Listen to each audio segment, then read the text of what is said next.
Hello and welcome, John Kroner with Bullseye Trader.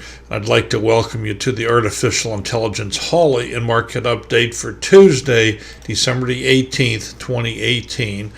And with these crazy markets, I'm hearing more and more people that have said, I'm going to sit on the sideline until this market takes some direction and some of the volatility cuts back. So if you're one of those people, you might want to take advantage of our YouTube page here, right here. If you go to this link right here, it'll take you to all our YouTube, and you can watch all kind of videos and learn about the software, learn a little bit about trading and some of the things that Trade Ideas has to offer. So it'd be a great place for you to go and just get some more information and maybe learn how to trade these crazy markets a little bit better before you get in too deep, as they say.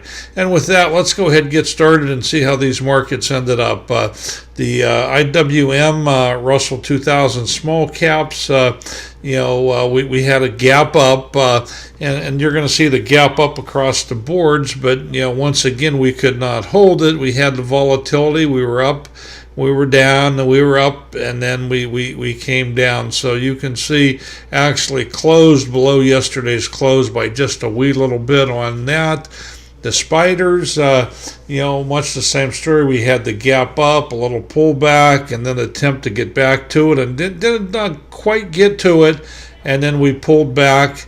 And same thing, we closed just about where we closed yesterday. In fact, I think we closed right even exactly where we closed yesterday. So the good news is we didn't lose a lot of ground there.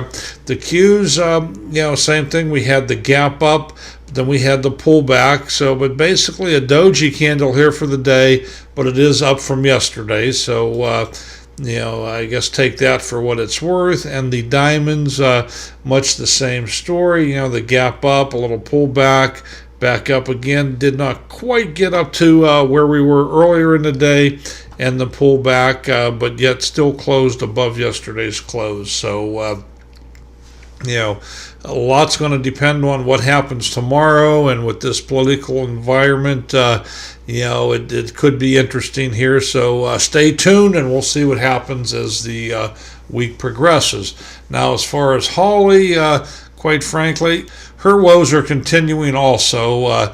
Even she is finding it hard to trade in this current environment of volatility and no market direction, etc.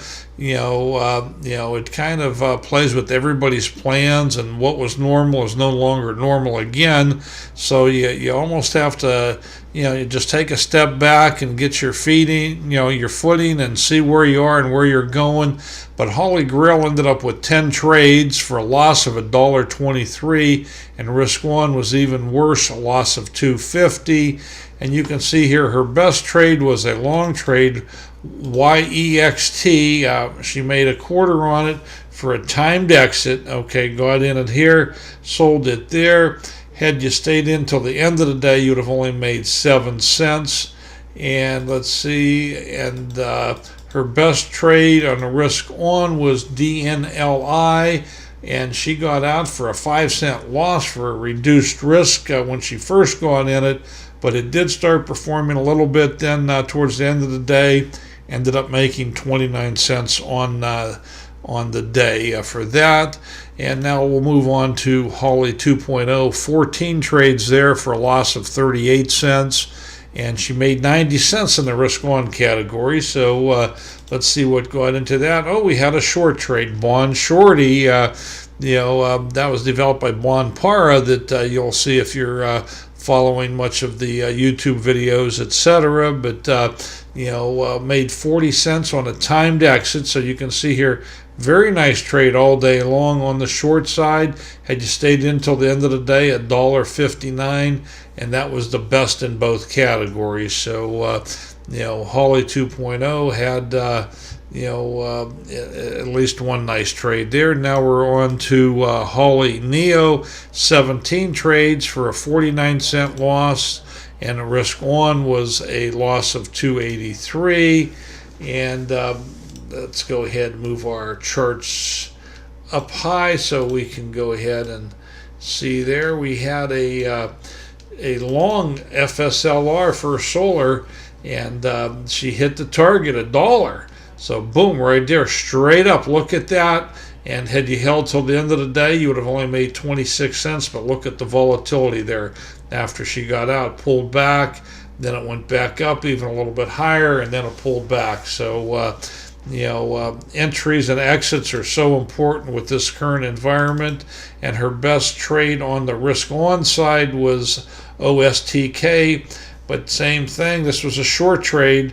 She lost 36 cents, hit her stop, okay, and then it started performing, and she made 36 cents. So, that's how it goes sometimes with those. And like I've pointed out before, a lot of these, especially on the short side, when she hits the stop, that's a point where you might want to be looking at it for an entry and then put a tight stop on it, because a lot of times they reverse and do very, very well.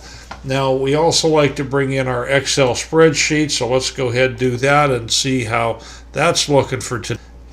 And there we have it here. We ended up with 41 trades on the day, loss of 210 for the three combined, and risk on, she lost 443. So we've been seeing a lot of red with Holly these past couple of weeks, and it just shows you when the markets are like this, it is tough even for machines to do it. So, but hey, let's stay tuned for tomorrow. And I'm pretty sure if this volatility continues, Holly will figure it out.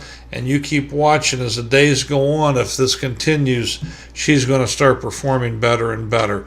And if you haven't already followed me, you can follow me at my blog at bullseyetrader.com.